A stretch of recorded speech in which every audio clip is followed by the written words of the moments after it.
కొన్ని సినిమాలు ఉంటాయి, రిలీజ్కి ముందే ఒక పర్టికులర్ వైబ్ క్రియేట్ చేస్తాయి.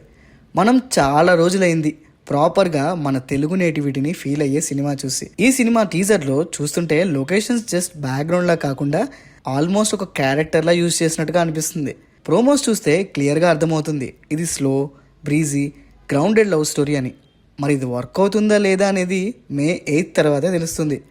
సుమంత్ ప్రభాస్ మేం ఫేమస్ తర్వాత కొంచెం గ్యాప్ తీసుకొని వస్తున్నారు.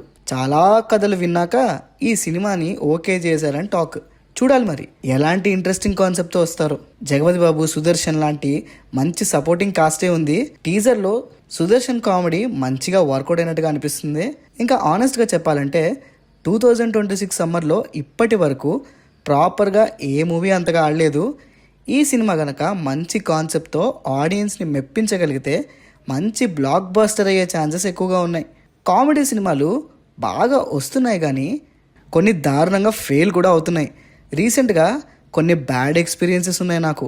Organic comedy or situational comedy కాకుండా వన్ లైనర్స్ మీద ఎక్కువగా డిపెండ్ అవ్వడం, అండ్ కామెడీ అంటే కేవలం కామెడీ మాత్రమే ఉండి స్టోరీ లేకపోవడం వల్ల ఒక పాయింట్కి చిరాకు వచ్చేస్తుంది.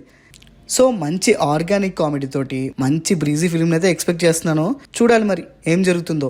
మూవీ రిలీజ్ అయ్యాక మాట్లాడుకుందాం. సో మీరు కనుక టీజర్ చూసుండకపోతే కింద డిస్క్రిప్షన్లో లింక్ ఉంది, వెళ్ళి చూసేయండి. మీకేమనిపించిందనే విషయాన్ని కింద కామెంట్స్లో మెన్షన్ చేయడం మాత్రం మర్చిపోకండి. This is Pranav signing off team cinema పిచ్చా.